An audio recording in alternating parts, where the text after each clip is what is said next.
Okay, I think we might as well get started. Everybody should be able to hopefully see the agenda of the next learning sessions coming up, and as well as what we're going to be talking about today. Today, and Joanne's, and I get so nervous. I've practiced it with you several times, and I probably still said it wrong. But we're just going to ask you to, if you have questions throughout the session, to please stick them in the chat box, and we'll get to those at the very end. So, and then it's possible that Anne will ask you questions like she already did in the chat, and I will try to keep track of the questions. I'll do my best. And then she's going to just give an overview of the tools, the most popular tools in Ag Decision Maker, and things that you guys use, and then the background of kind of doing the surveys from Iowa State Extension and coming up with different results for that data. So I'm real excited to hear from Anne today and learn more about Ag Decision Maker. Go ahead, Anne. Okay, so I'm going to go ahead and can I replace your share? Yes, Okay, there you go. there we go. Okay, so now all of you can see my screen. Now I got to get the rest of my things set up how I want them to be. I think I'm good now. Thank you for asking us to participate in this webinar series. I think that this is a good topic to kind of kick it off because it will support the other two that you have coming up. And so, as Jenna shared, I'm going to provide an overview of Ag Decision Maker, what that is, and how you might find some resources that are really relevant for you. And so I think of Ag Decision Maker as it is our library of farm management materials from Iowa State University. It was started in the idea of it was started in the mid 90s, but the website as it is started today, it was started in 2001. It's been, revamped several times over, but we have a huge library of materials, and so there's definitely something for any role as far as farm management goes. So if you're interested, and I'd put the link in so I could quickly share it in the chat box. There we go. I just thought if you did want the slides for today, I put the link in the chat box that you can download those, or if you screenshot that QR code, it will take you right to them. And so those are there if you would want them, because I have lots of links in here so that you can refer back to the things that I mentioned. So, like I said, that it is the Library of Farm Management Materials. We really get used by people all over the state of Iowa, across the Midwest, and I get questions for people who are doing research in agriculture. And so we have a lot of data files, and so they'll use a lot of our materials and research. And so I get questions from across the US. And I really want to share with you some of the ones that are most used and give you a little background that you might not know on some of our surveys, and then talk about some of our recent updates too, because I think some of that can be really interesting, and hopefully and you might be interested to look at them all yourself later. And so, just to talk about who supports Ag Decision Maker, I think it's really important to share that my role is to serve as the coordinator of the website. And so, I actually just spend part of my position with Iowa State is for Ag Decision Maker. I have some research projects, and I help coordinate some of our programs across the state with this crew. So, these are farm management field specialists. We have 8 across the state.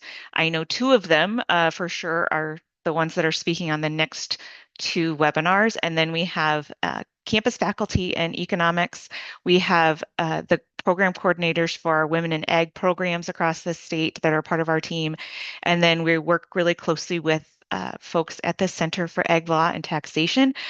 Really, really appreciate some of their insights on, things like tax laws and ag transition, farm transitions and succession plans, estate planning. And so we have a lot of their materials as well. And so then this, if you have not visited the Ag Decision Maker website, this is it. It's not, fancy or flashy. It's really, really the goal is to provide information to help people make the best decisions for their farm operations or when they're working with clients. And as I said, oops, I don't want that to go clear over there. I'm trying to move my screen so I could see a little better. But it's been serving Iowans for over 25 years. And, it was this goal of providing um, resources to help folks make decisions. And we used to have a printed handbook, and some of you may be familiar if you've been in your banker's office, or maybe you had it yourself, that it was a printed handbook. But now we are fully all online, and then it's the materials definitely support the in-person programs that we do around the state. So every month, about the middle of the month, we post new information. And so right now, what's the most recent on the website is from October, but that's always kind of in the middle of the homepage. And so, oops, keep going. There we go. Library, that one of the things with our website that I like to brag about is that it is one of the top 3 most used extension websites that ISU Extension has. When we compare to other states that are similar, we're very heavily used. If I could beat tomato diseases, I could make it to number 1. But those tomato diseases always top us. And so just know that everything on our website is accessible for free. And so you can anything I mentioned today, you can access yourself. We do send notice of materials that we update on the website. And so if you're interested in joining the email list, those are the links for that. And so you can either email agdm@iustate.edu, or there's a website where you can sign up to and just plug in your email. We don't use it for anything besides once a month, or maybe if we have, a really important survey come out that we would send a second email in a month, but usually just once a month, we send what's in the newsletter and the latest information files and decision tools, and we'll get into what those are. And just to talk about too, so Ag Decision Maker and our farm management team, like they really do a lot to update our website, but then we have kind of some partner groups that didn't have newsletter or email outlets of their own. And so we include those in ours as well. Like I mentioned, the Center for Ag Law, really talking about new things that are relevant for ag producers and practitioners. So like right now, I'm just looking at what's on this page right now, and like they did a really good webinar on fences this summer. So if you're curious about fence law or responsibilities of landowners, I would really encourage you to look at that. Talking really following on the 45Z fuel production credits. So they're tracking those so that we can kind of stay more aware of what the role might be that producers have in that. And then also our Center for Ag and Rural Development within the Econ department does more on the policy side and really researching some great, the bigger impact of some things. And so we include their materials as well. So this is what our newsletter looks like. So we just, we have our economists talking about livestock outlook, crop outlook, current research or current programs that we might be have go on. And so just wanted to kind of highlight what that looks like each month. And you can download each article individually, or there's a PDF file so that folks can get them all at once. So then when I talk about, we have our newsletter and then we have information files, which are our extension publications that we update throughout the year. And so I kind of go through the calendar on some of what the most popular ones are. And so first we start out every January with our estimated cost of crop production. And so just wanted to touch on the fact that, this is a really good tool in, if you don't know some of the costs for a farm operation, if you're not, personally involved, but you're curious or want to stay up to date on what production costs might be, this is a really good source of that information. Or if you're looking at doing some projections or analysis and you kind of want a long-term trend, that's really helpful for that as well. And so this comes out every January, and it takes input from our agronomists, and they do a survey of input suppliers around the state to help look at what projected costs are for the following year. And so we'll look at 2025 costs come this January and what changes that producers might see there. And then once you have that information, so we have budgets within this publication for corn, soybeans, oats, alfalfa, maintaining pasture. So corn silage, there's 13 different types of budgets in this. And I always tell folks, this is a place to start, but if you're really looking at, making changes, well, you can take it a step farther. And a lot of our information files have decision tools that go along with them. So our decision tools are spreadsheets. They're Excel based. This one we have now moved to, we have this optionally also in a web-based calculator. And so you can actually, go to a website, plug in numbers, have it kick out some total and some, per acre so that you can drill down to a per bushel. And if you don't know, if you have a good cost to crop production budget and it helps you find that total cost per bushel, it helps you then down the line knowing what your marketing goals are, right? Because if we know what it costs us to produce a bushel of corn or soybeans, then we know, we need to be trying to lock in prices at those costs. And so that's why this is a really core piece of information that producers need to have. And so I always tell folks the great thing about these decision tools is that you can start with our numbers from our publication, adjust where you know the information. So maybe you don't have great per acre machinery costs, so you can start with what the ISU numbers are, but you do know the details on your seed and your fertilizer, right? That you know the application rates you use, you know what you purchased those inputs for. And so this is a really good way to kind of get some better estimates than nothing, right? And so this tool is available. And then you can see everything that's in yellow is something that the user can input. So you can put in your yield, the acres that you want to analyze, the input costs, and then you come down to the bottom of these tools and all the numbers that are on on unshaded cells are calculated for you.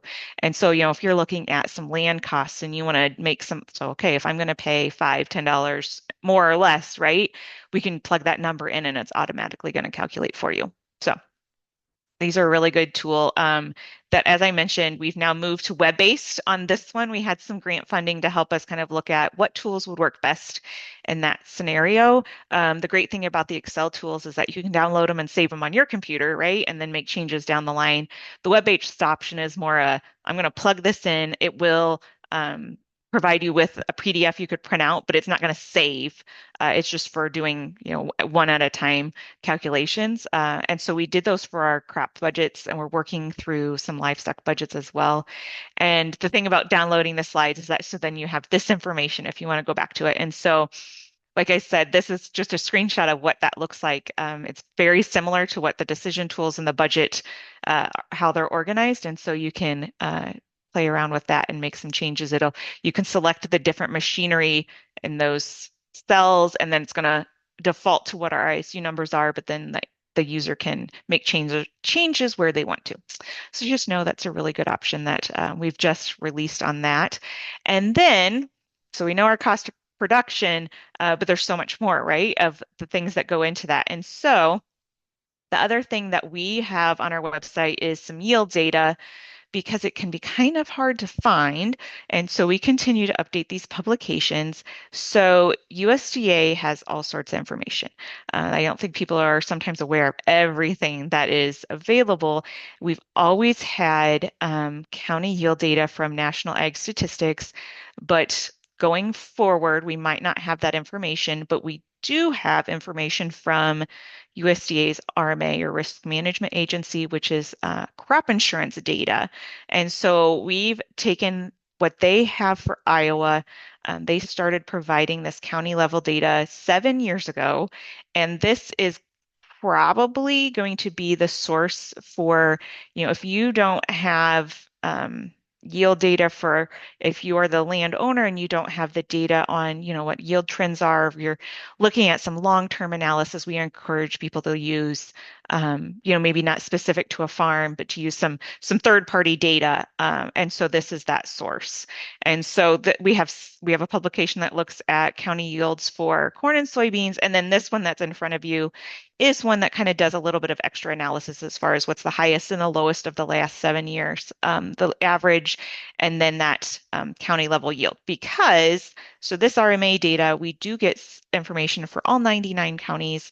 The NASS data was starting to see a lot of gaps, and we weren't seeing that county level data released for some counties. So it's a really good piece of information. We get lots of questions about it. And it's not actually an ISU survey, it's not our data, but it can be really hard to find. So we will continue to provide that. The next one is our data. And so as I mentioned, I was going through the calendar because, and I'm going to have to move my county yield slides. So NASS provided those yields the end of February. RMA, we won't get that information until June. And I know that's a lot of information at once, but if you look for county level yield data, just know that we probably won't see a county level yield until June of 2025. So the custom rate survey. So Iowa State does a great custom rate survey. We can't capture everything. I mean, it's 5 pages of different machinery operations, but there's still going to be gaps somewhere, right? But we try to capture the most relevant. I mean, the survey instrument itself is massive, but we have to have 5 responses to be able to report it on the survey. And so just know if you look at this survey and you see, something that is maybe a newer thing, it might take us a few years to get it into the actual custom rate survey. So I'm thinking about like spraying with a drone, for example. So we actually do provide that on the survey that goes out each February, but we might not get enough responses to report it here at first, as that's kind of a growing area. But that's something that like we will be adding in. And then you'll see things that kind of drop off, that they're not being done as much, through custom work across the state. But this, it asks what folks are planning to charge or pay for custom work across the state. And then it is one piece of machinery information that is out there. It is on our machinery management page. And the thing, while I have this up here, let's see if I can do this, my pen. The most important thing probably is this search box right here when I'm showing these slides, because let's see if that makes it go away. Nope, doesn't make it go away. There. But that way you can find anything clear. Anything that I mentioned today, you can use the search box to find that information. Now I can't get it to leave. Oops, there. Okay. So the custom rate survey, any custom work, this is my caveat when we're talking about custom rates, anything you charge or pay, it must cover the cost to operate and own that equipment, and that can be different for every operation. And so really great place to start. Use it as a guide. The survey includes the range of each piece that is mentioned, listed in the survey. But just know with these tools on our machinery management page, there's one that looks at estimating farm machinery costs. And so you can actually plug into this decision tool specific information about a piece of equipment, and it will help you estimate what actual ownership costs are. So, and if you have questions on the custom rate survey, absolutely put them in the chat box and we will drill down more on that. And so the next thing I wanted to touch on is I mentioned in the newsletter that we always include outlook information, right? So livestock, crops. And so if you want information throughout the month, so Chad Hart is our extension economist who looks at crop markets. And so we always put his information, there's an outlook button here at the top where his videos are always posted. And then also along hot topics, there's a link right there for his latest egg market outlook. And so we just updated that. Today's Tuesday. We just updated that yesterday with his analysis of the most recent market reports. And so that's definitely a great tool if you're interested in some crop marketing information. From this Outlook page, if you click that link at the top of the page, it takes you to a whole list of his most recent video. If you wanted to look backwards a little bit, or any of the USDA reports that come out for crops and livestock, as well as there's weather information and climate information on this page as well. Okay, next I wanted to dig in a little bit on leasing. So I'm going to get to our cash rent survey, but first wanted to show we have an entire page dedicated to all of our leasing materials. And so this is something that this material is used year round. A lot of times we, kind of have points where leasing discussions are more prevalent, but this information is definitely used in meetings throughout the year.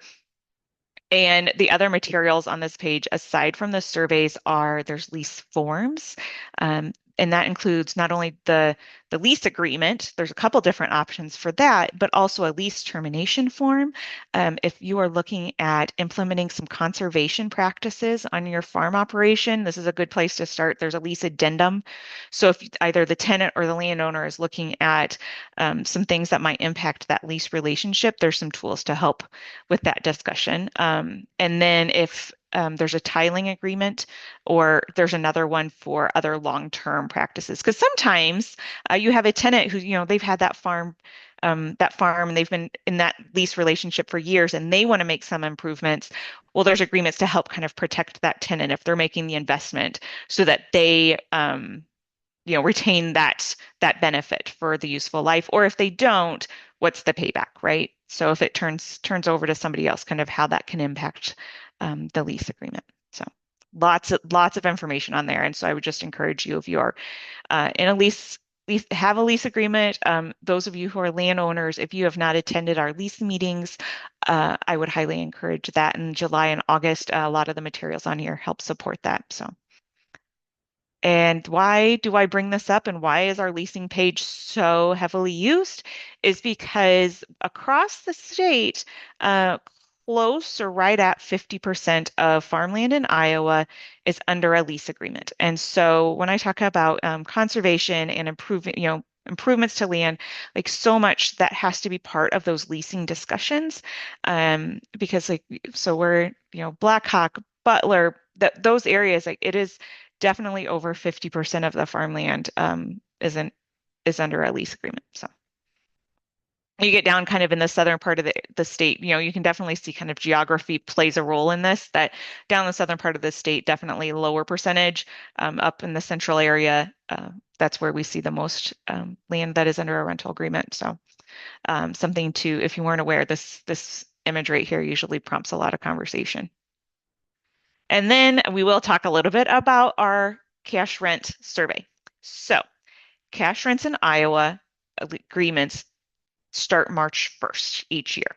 And so the goal of this survey is not to set rents, it's to provide some transparency, to provide some insight. We have data from USDA, not every year, but there is also some cash rent data from NASS every year or two that provides just the county average. But the ISU survey can provide some details at different quality levels, and those quality levels we provide. So in the center is this page right here. You can see this high, middle, and low. These are yields that we get to help determine what those high quality, medium quality, and low quality third ground is. So this page is showing the crop reporting districts, but we have every county in the state is reported in this survey. The ISU survey started in 1994. We have that data back to 1994 on Ag Decision Maker. And so if you wanted to look back, you sure can. We have some county level data going farther back, but that's because there were surveys being done at the county level. And so it was in 1994 that they consolidated across the state to do the survey in the same way. But this is a great, part of the conversation, right? And I always tell people, again, I don't say use our numbers. They're a guide. If you don't fall in the range that's shown for a county, I'm always curious, like, why? Our survey has a really, really wide range by county of what rents, what opinions on rents are. And so if you're above or below, there better be a pretty good reason that you don't fit in the range in the county, right? But to have that discussion. And then also the other thing that we don't get enough responses for oats, hay, and pasture at the county level. And so we just have those by crop reporting district, but at least it gives you kind of a range across the state and an idea of, what going rates might be for some of these things. So. And then the other piece of the cash rent discussion that I always like to show this table, this is something that we update every year, and it is used in a lot of flexible lease agreements. So this survey looks at an estimate of what gross crop value are for the average farm in Iowa, right? When we're looking statewide, it's all just a It's all an average, and so it's definitely going to vary by state. But looking at average gross crop value and then the average rent for the state, and so what percent of gross value goes towards rent? Long term, the rule of thumb is about a third of a gross crop will go toward the land. And so it's interesting to see how that is tracked over time. You're definitely going to have years where we're going to see, like, 2022 kind of dropped quite a ways. 2023, when we saw, that gross crop value really came down and rents went up, that we see it kind of returning. And so over 10 years, it's interesting that we'll kind of go through a cycle where 2013 came off, but these averages didn't change at all. And so things do kind of balance out over time, and that rule still kind of stands at about a third that goes towards the land. So this publication, I have these links down here where you can find this table, both these publications. The first one talks about cropland cash rents, and then the second publication looks specifically at flexible farm lease agreements. And then there also is some crop share information on our leasing page as well, if that's something that is relevant to you. And so then I also just wanted to have a screenshot here when I talk about the conservation practices, that this is a really good tool of what each party is interested in adding, who's responsible for what, and then it goes through, there's a lease addendum on the next page that actually says, what date will practices be installed, who's paying for them, if it has a 7-year useful life, if that lease agreement would end in year 3, how that tenant could recoup those costs in that agreement, right? And have those discussions before anything is done, rather than when it becomes an issue, right? Put it in writing, have everybody make an agreement so that you have something to refer back to down the line.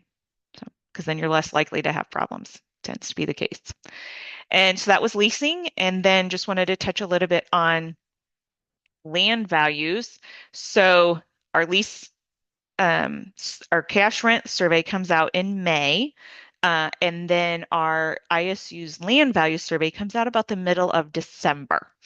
There are several surveys done throughout the year by different institutions. So we have data from the Iowa Realtors. Their survey comes out every 6 months, both in March and September.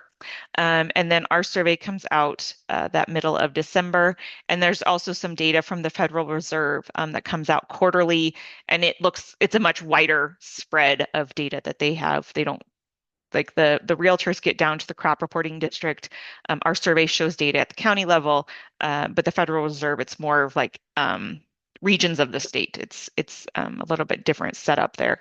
But our survey, shows high, medium, low by crop reporting district, and then some data by county so that you have some of that information as well. And I'm with NRCS and Women, Land, and Legacy, and I know that they have a lot of resources on soils information, and this is something that we have helped provide a step-by-step. There's a video and then a step-by-step guide on finding CSR2 information, so corn suitability ratings for a particular farm. And so I just wanted to put this in there and plug that if you would have questions on mapping out a farm, that we can provide some help in that area. But there's a good video there that it's about 8 minutes, so it just walks through the process for using their system for web soil survey and getting that information, because it's definitely a partnership, CSR2, that calculation. So Iowa State created the formula, but it's NRCS's soils data that goes into that. And that information was created for property tax dissemination, but we use it for many, many other things. And it pops up in our cash rent survey. You'll often see it on some land information. And so just want you to be aware that if you wanted to learn more, that this page can help with that. And then the next thing I wanted to highlight is we don't know anything about what our next farm bill might look like, but just know that when we do, Iowa State University Extension will be prepared to help producers with those decisions. So we always have a page devoted to farm bill information, and we have 2 different calculators on there that we're still updating, even because our current sign up, like, producers are already signed up for their 2024 crop. It's what we're doing in the future that we still are a little unsure of. And so we do have some tools that help look at estimated costs by county and by program across the state. So that's on our Farm Bill page. And you can get to that when I showed the screenshot of the homepage. It's one of the things that's listed under our hot topics, or you can always use the search box to find that. And then we also get lots of questions on carbon markets. And so I would say Farm Bill and carbon markets, right? They're kind of hot topic items. So if you have been reading about your carbon intensity score or tracking the 45Z program, it's not an area I'm well versed in yet. There's still a lot of unknowns in this area, but just know we do have a carbon intensity score calculator that producers can actually put in what practices are, what practices they're changing to, and how that could impact what their CI score is. And so if you are curious about that, that is a resource on our carbon market page.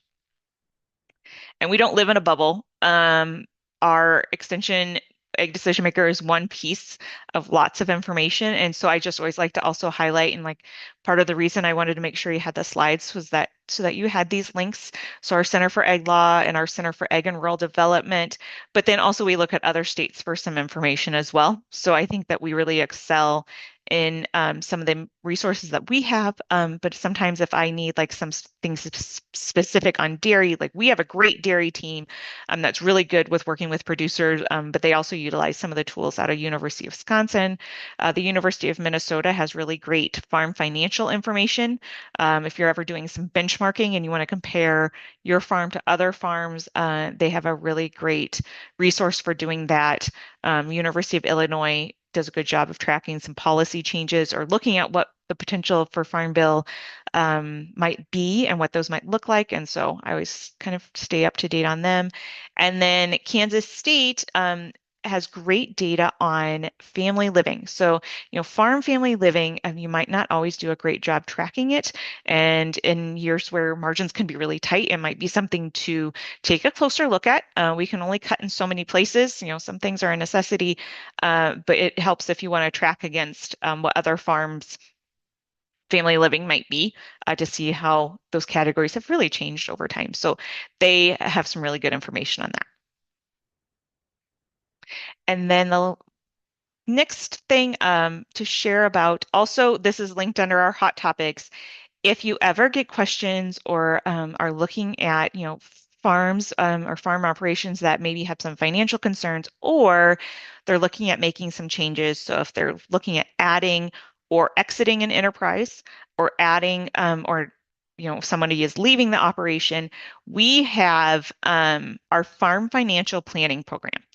And this was started in the 80s, but these are trained associates who can come out or meet virtually with producers and their families to do some one-on-one analysis. They use software out of the University of Minnesota called FinPack, and they can plug in a current farm information and then run a couple different scenarios and say, if changes were made, this is how it could impact the farm in the next 2 to 3 years.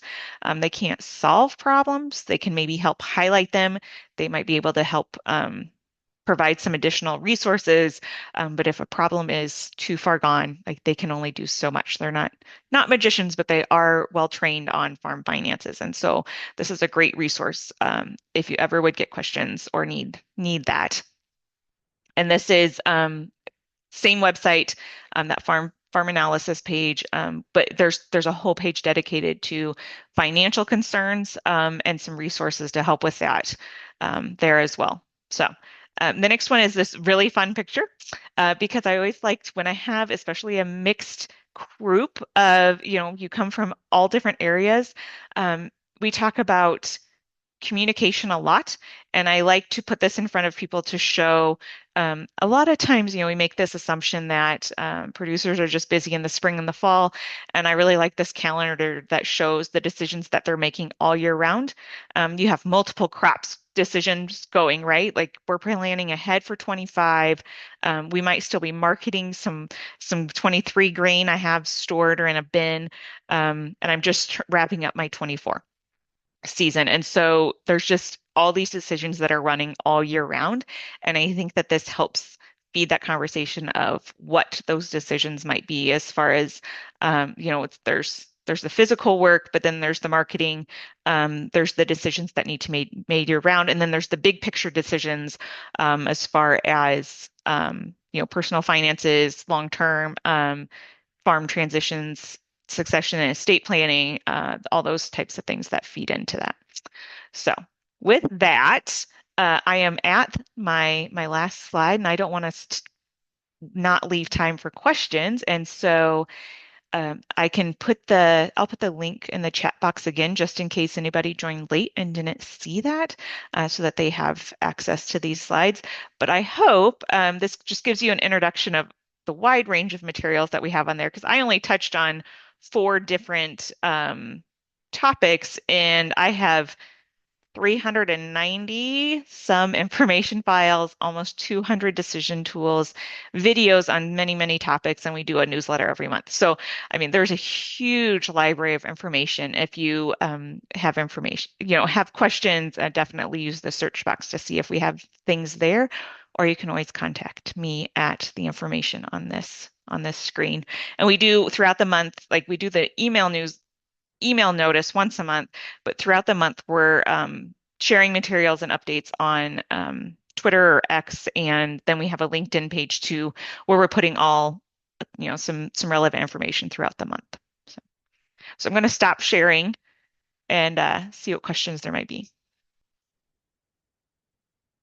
And put this one back in. Those are the slides again, if you would want them.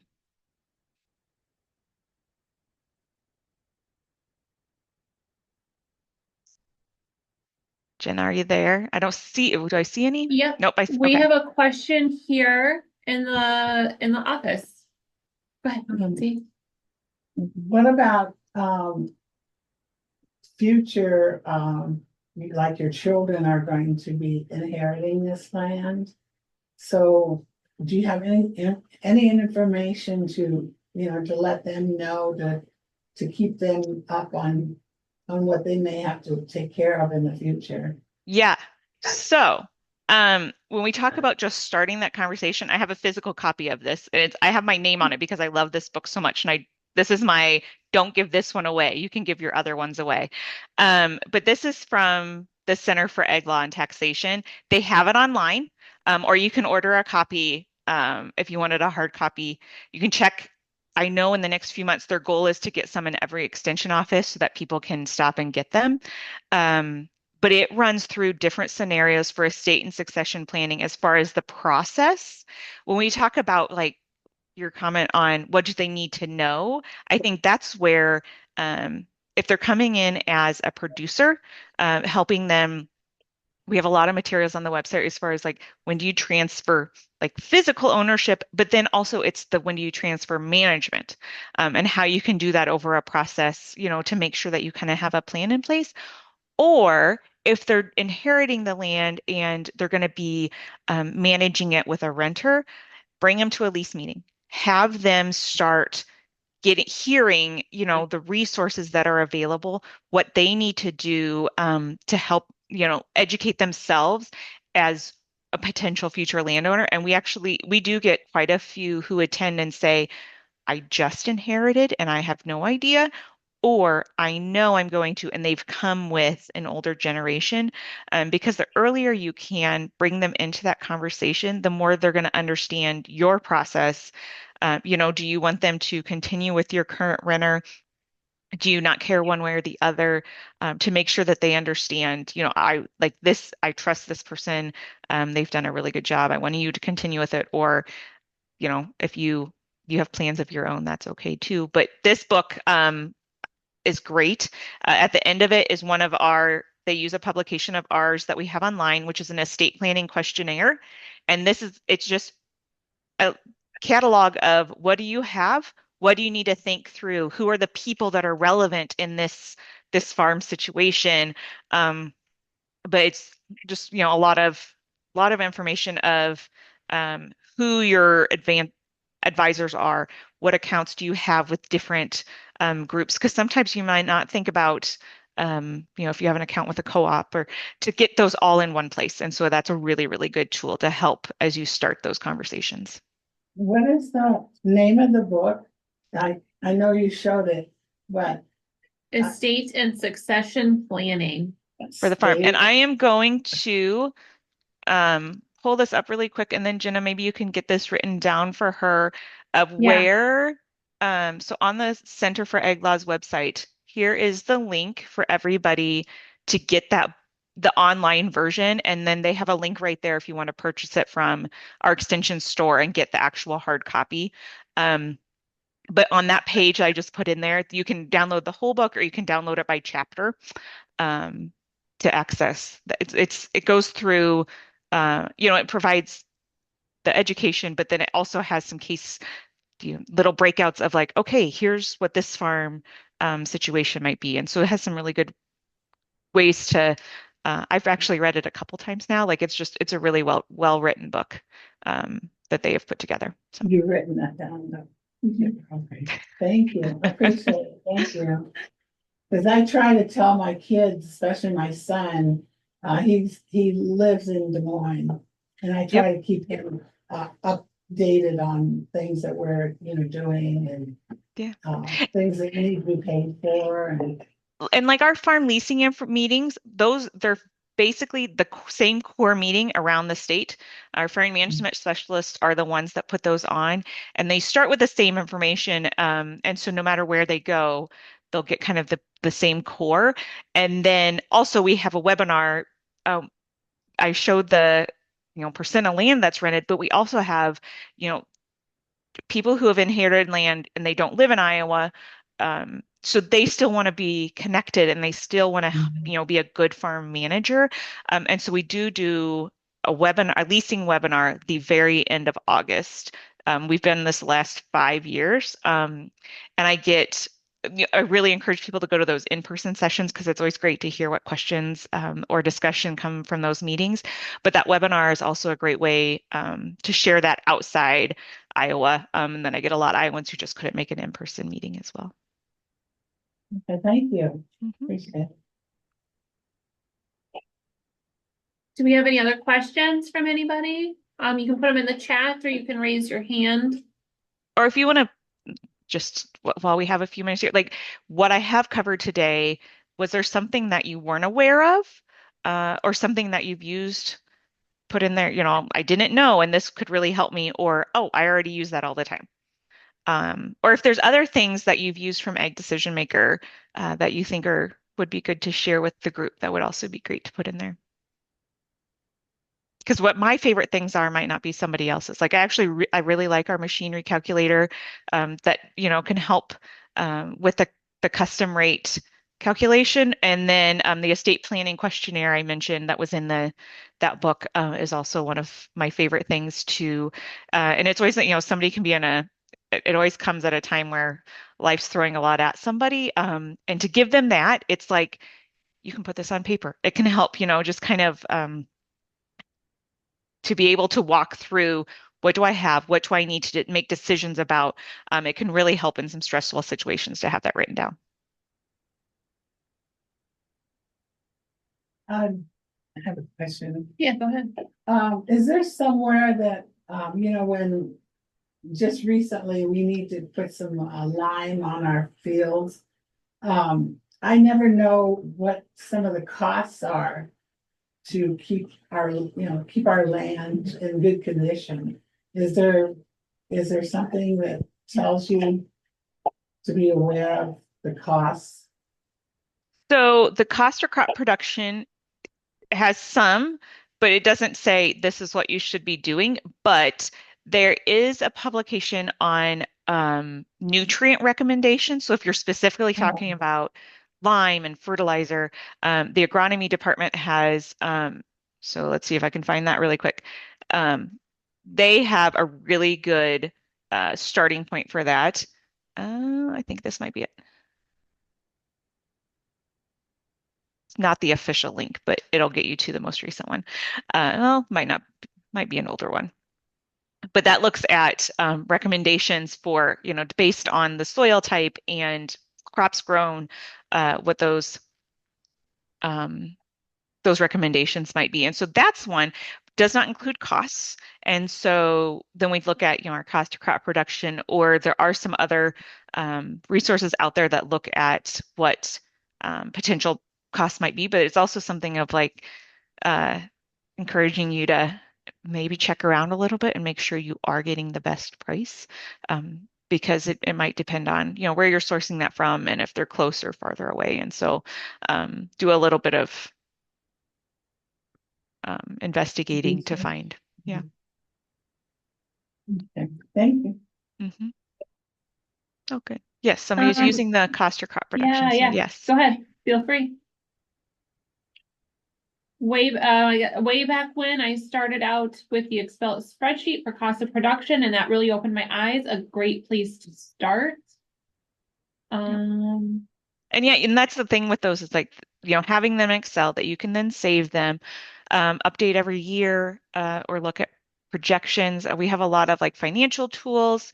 And so if you wanted to dig in a little bit more on, if you don't have a great software program to help put together a balance sheet or a cash flow statement, we have tools for that as well.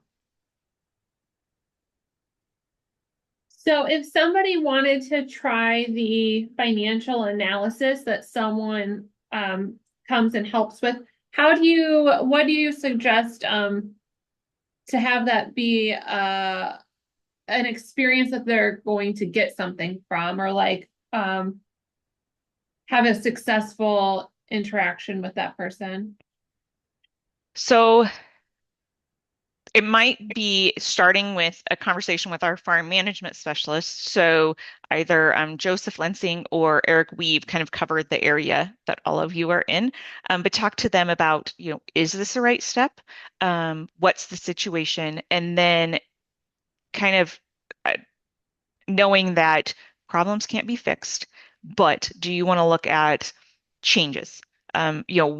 What if I did make a change, so if I did not have feeder cattle anymore, if I'm at a point where I'm like, I'm going to back off on livestock, what impact is that going to have? Because I'm going to have reduced expenses as well as reduced income. And so, if I'm adding labor, okay, so let's say I'm bringing in a new generation, let's do some projections on if they're going to have a custom operation of their own, to bring in kind of a new enterprise to the farm. And so those are all things that they could kind of look at. And they all have, several of them are retired lenders, and so they can help, provide some tools in having a conversation with a lender, and to have those conversations early, if there's, decisions that might need to be made.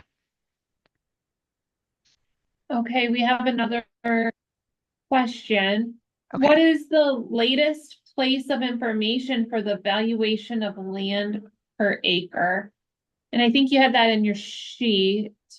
So this is our land value survey, but if I'm reading that as the most recent data, maybe is what you're looking for, and that would be the realtors, because theirs would have just come out in September. And so they showed, I'm going to put that one in here too. So that's the realtor survey, and we have that in a spreadsheet because they've done this survey back to 2003. And here, I'm just going to share my screen really quick because I pulled that up. So this has the report from them every year back to 2003. And like I said, that their survey just shows the crop reporting districts, but this is the fall 24 report that just came out. It shows what the report showed in March, and then you can see what the report showed in September, and then it has the percentage change over the last 6 months. So across the state, it's been down a little bit in the last few months, and it was down a little bit from September to March from the last survey. And so that's what theirs shows. And so that would be a good, if you wanted to kind of dig into the details on that, and then our survey will come out in about a month. And then the other thing with the realtors is that they break out pasture and timber. The ISU survey has high, medium, and low quality, but that includes all ag land. And so they actually have 5 different categories showing in their survey. So I hope I answered that correctly. And if not, you can email me after the fact or put it in there. But yeah. Are there any more questions? Otherwise, we're approaching time and I'm just gonna share my screen one more time here. Remind you that the next meeting that we're gonna have is Tuesday, December 10th. It's gonna be a farm financial overview, so it'll build on the things that we learned today about where to find things in Ag Decision Maker to make decisions, and then go over the financial overview. And then January 14th, we'll do our 2025 farm economics and tax considerations with Alexis. I just wanted to really quick share that, we're in our first year of forming the Women, Land, and Legacy. We're just really grateful for any support, attendance to our events, feedback on our events. Feel free to email me. Most of you have my email, I think. I'll be sending out the recording link from this, as well as some of those links from the chat box that Ann shared. And like I said, just feel free to respond if you have any suggestions, topics that you'd like to see us cover, feedback.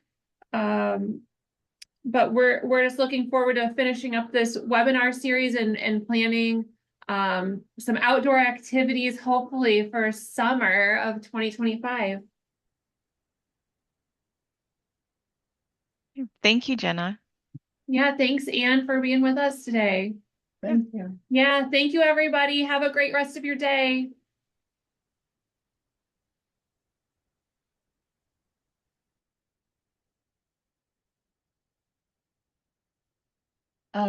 Get your